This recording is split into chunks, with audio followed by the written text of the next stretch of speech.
Lock it in and rip the knob off. Red State Talk Radio.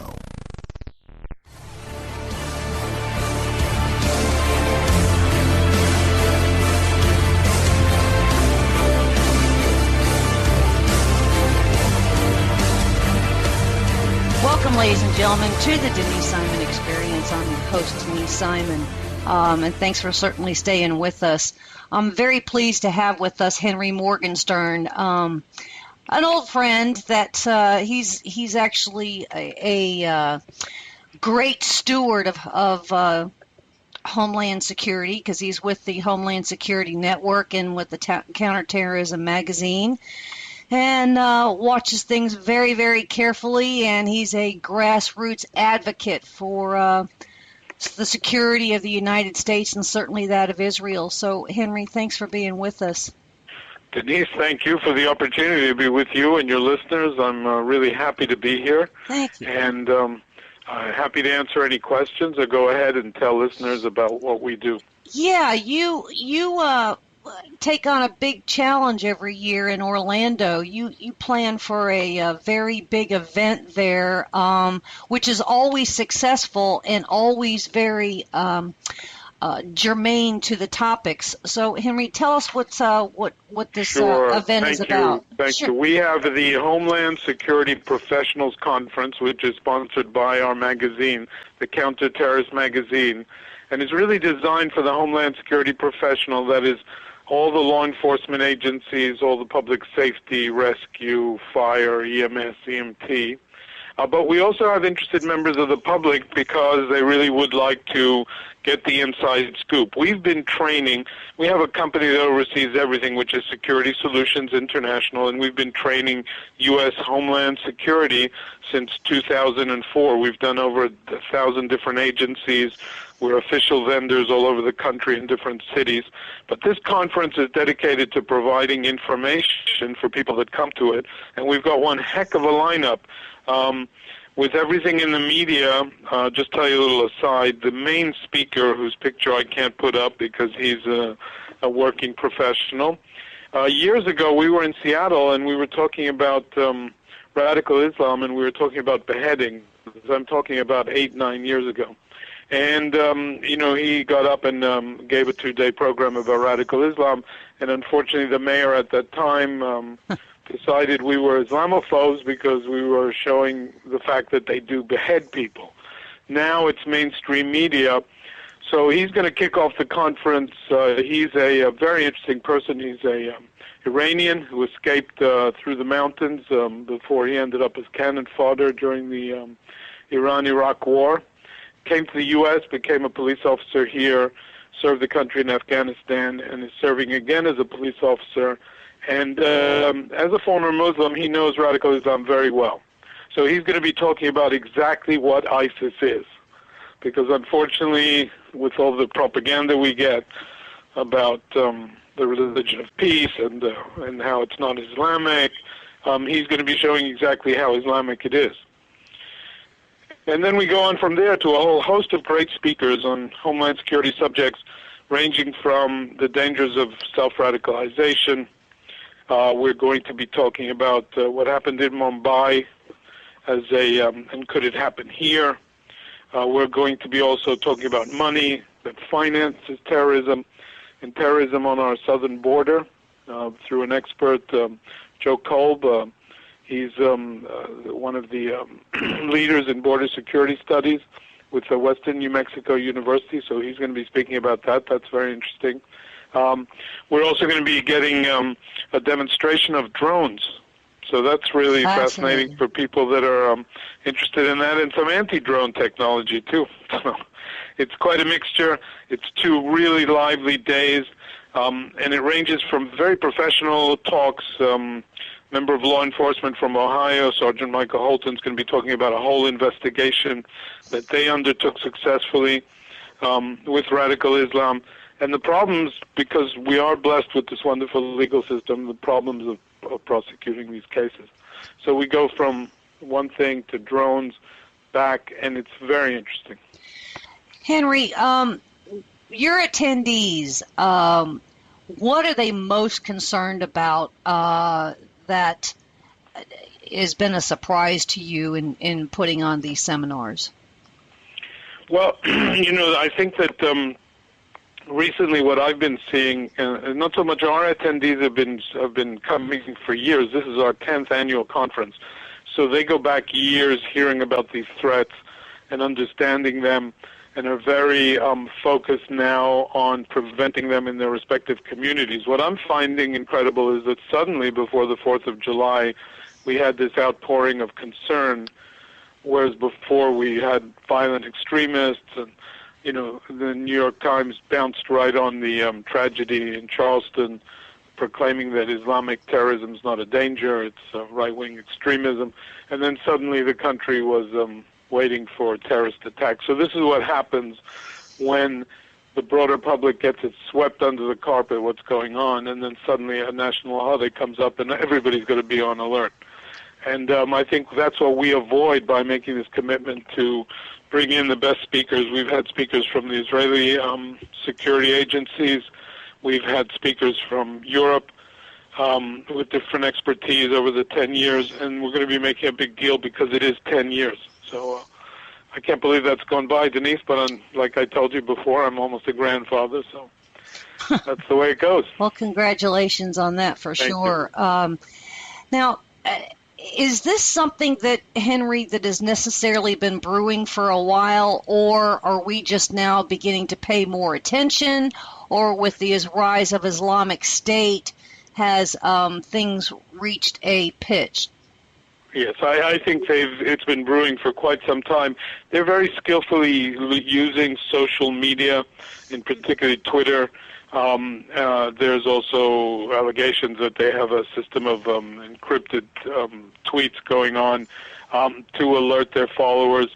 They're very widespread here because, again, going back months, we were being told this was not a threat, that Islam is not a threat, that it's not a threat, that it's not a threat, that it's not a threat. So, I mean, when you have that kind of situation, I believe when I was on your show a few months back, we spoke about an issue that happened on your side of Florida, without getting too detailed, about two police officers that called me for help contacting the FBI because they were told not to investigate Arab and Islamic extremists.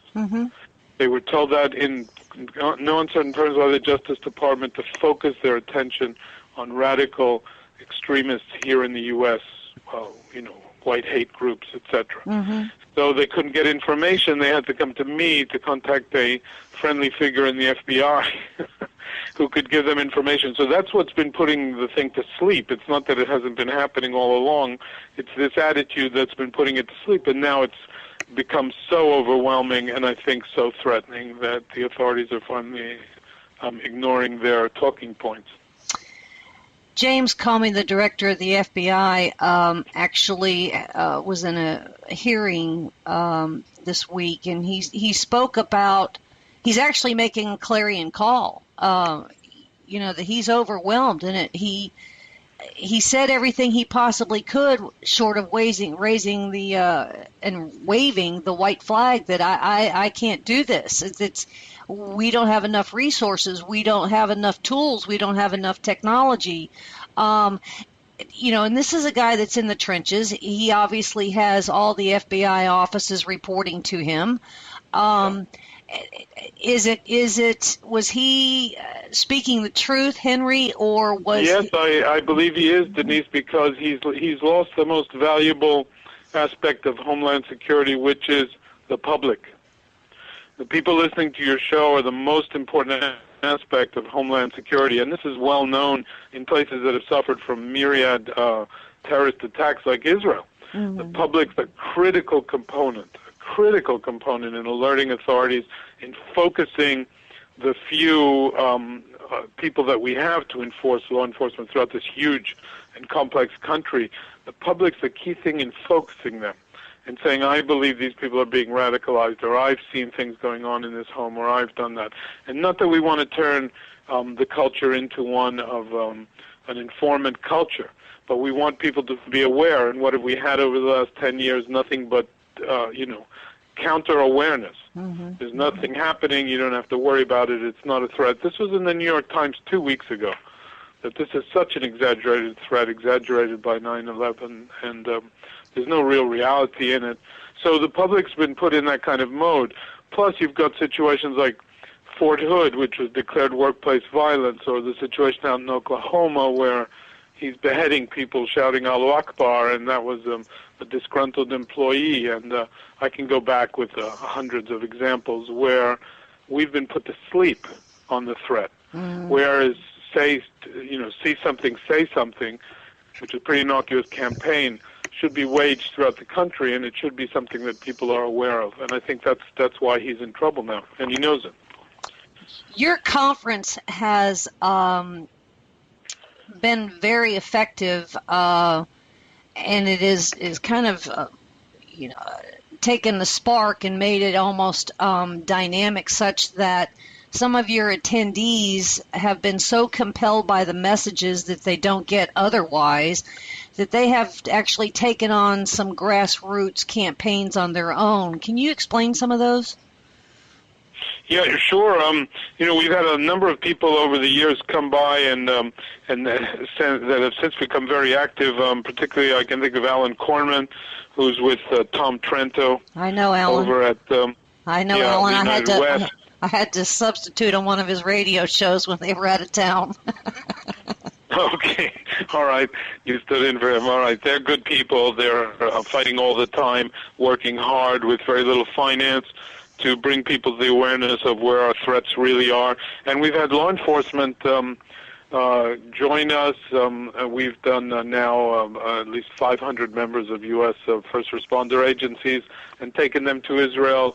And some of the people come to the conference and get very enthusiastic about coming to Israel to see what the security situation is like really there and what they can do to help communities here.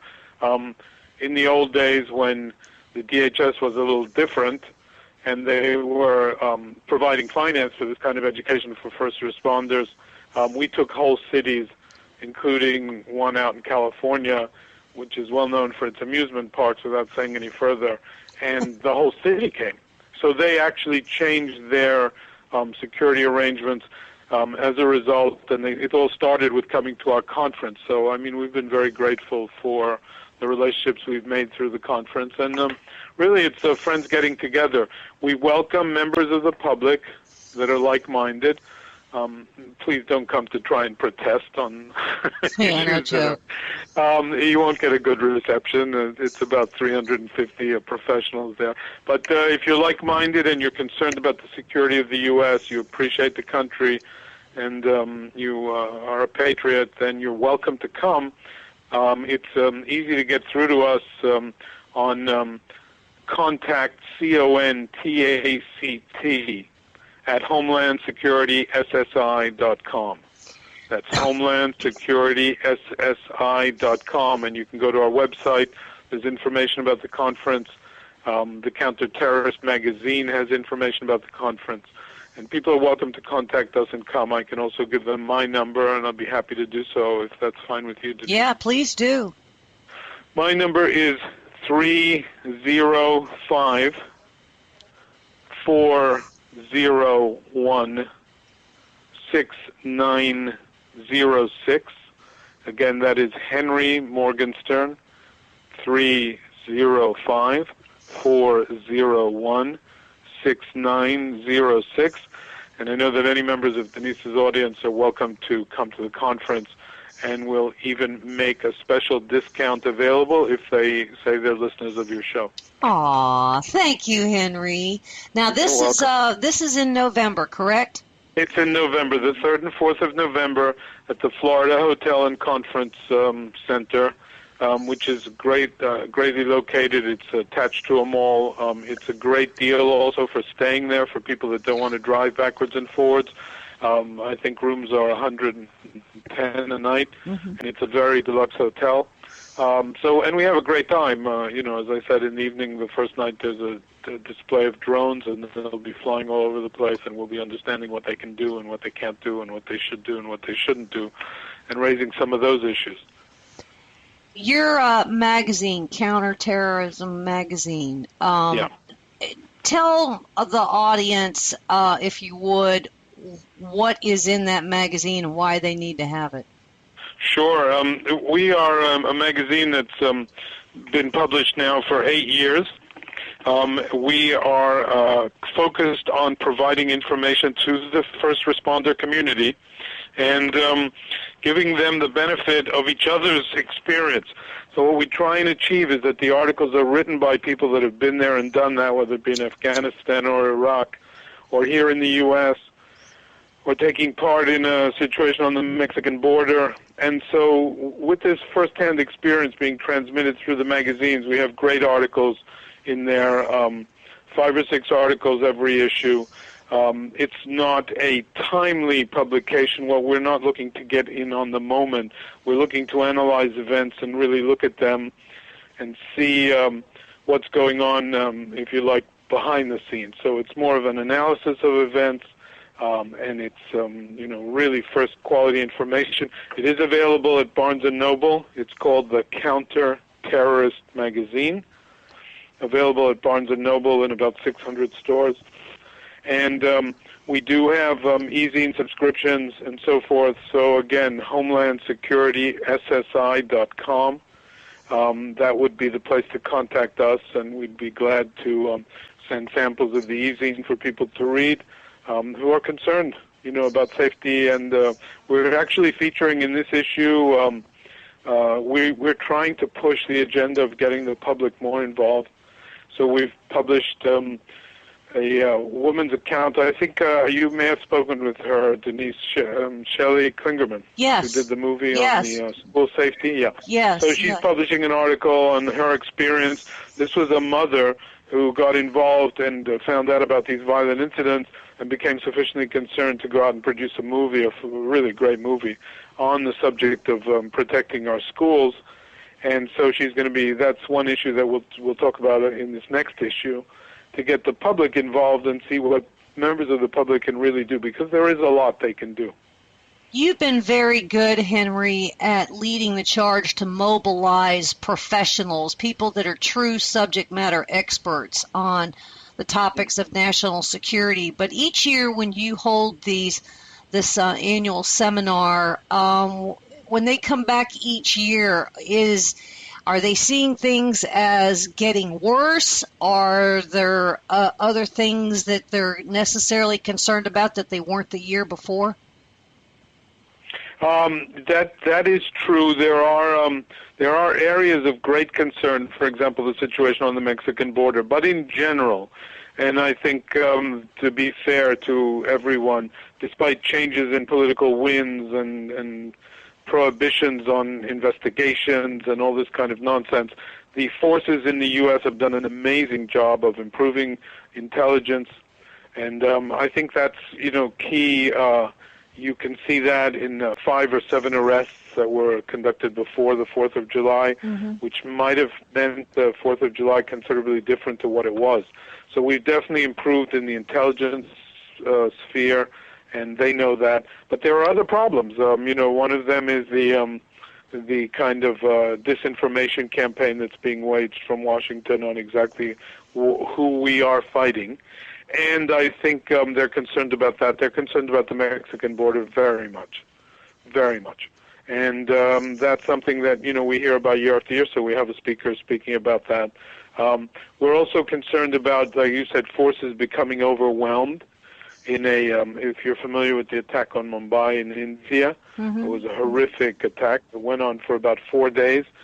It paralyzed the city and affected everybody there forever, very much like 9/11 in a different way. And, the likelihood that event could happen here, so I know that that's a concern for many people. For another group, it's, well, you've caught the bad guys, now how do you prosecute them? It's very difficult, Denise. It's extremely difficult, especially in the present climate and the kind of, difficulty in these cases, because a lot of it is association. If you go to a mosque and you meet someone, that can be very innocent, but it can also suggest that you're part of a wider gang of radicalized people, and that's a very difficult point in our legal system to deal with.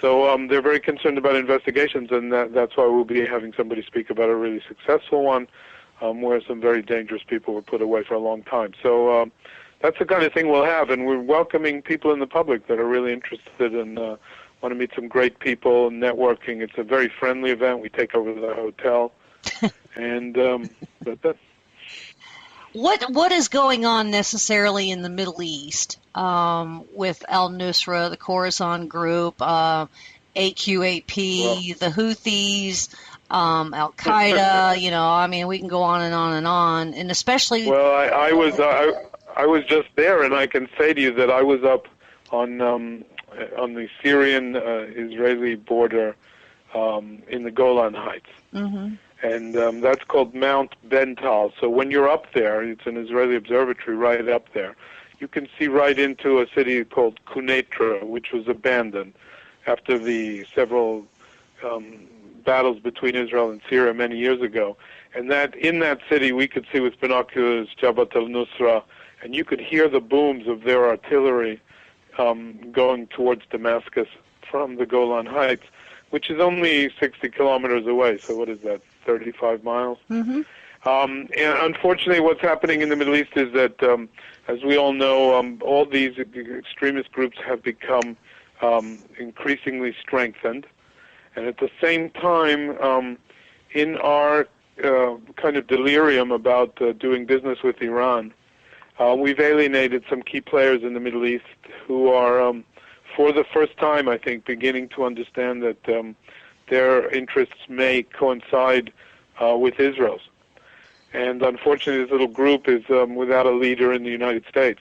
I'm speaking specifically about Egypt, Jordan, and Saudi Arabia. All three countries are facing the threat of radical Islamic groups all around them. Mm-hmm. The Saudis declared it enough with the Houthis and said they were going to intervene in that struggle. Mm-hmm. The Jordanians are getting the brunt of the tremendous exile. 4 million refugees from Syria now that have spread out all over the Middle East due to the violence there. And of course, Israel is being surrounded little by little by Iranian proxies and by Sunni fanatics. You've got, Jabhat al-Nusra, and you've got the Islamic State starting to encroach on the Golan Heights. There was a whole incident in Druze village with the Islamic State doing their usual terror tactics. And then, of course, you've got Iran encircling Israel and Lebanon in the Gaza Strip with Hamas, with Hezbollah. So it's becoming and Egypt, of course, is should be our greatest ally at this moment, and we're not doing anything to help them. They're confronting Al-Qaeda, they're confronting the Islamic State, and everybody in between in the Sinai, which are all incredibly, although they're being helped by the Iranians, Hamas, they're also cooperating with Hamas. So it's really a noose that's tightening on Israel, Jordan, Saudi Arabia, the Emirates, of course, and Egypt. Mm-hmm. And if you look at the Middle East, you'll see this radicalization is a direct result of we've absented ourselves from the area. Understandably, nobody here wants another 10 years of war, but power has some responsibilities, and when you abdicate the power, this is what's going on. It's a very tense situation there. And lots of lessons to be learned, and I'm certainly hopeful that, the law enforcement in the United States and the FBI, the Department of Homeland Security, Border Patrol, and, all the other agencies are paying some real close attention to the events that are there, because we have a very good opportunity to be much more offensive here in the United States on those. And so that's why your seminar in November is so important, that, we can stay at a post 9/11 mentality. And especially I see a clarion call. I see a clarion call coming out from the FBI. I see a clarion call coming out from all the other experts. I think that the warnings that were sounded in and around the 4th of July weekend was a call for help. And So, Henry, I completely agree with that. You're doing great work over at Homeland. Thank you. Yeah, thank you. In your counterterrorism magazine and the seminars that you put on, the grassroots efforts that you do is speaking to, the Tea Party types and all those that are concerned about national security. And I would hope and invite all of my listeners to attend the event in November in Orlando. Give us your website one more time. Sure, it's www, and then it's one long word, Homeland Security SSI.com. Homeland Security SSI.com. And again, my name is Henry Morgenstern, and my number is 305-4. Then I think we can actually force multiply here, and if for nothing else, what's going on in the Middle East is a very large indicator. So, Henry, great job, and thanks for being with us. Thank you, Denise. Thanks indeed. All right. Thanks, ladies and gentlemen. For all your listeners. Thank you. Thanks, ladies and gentlemen.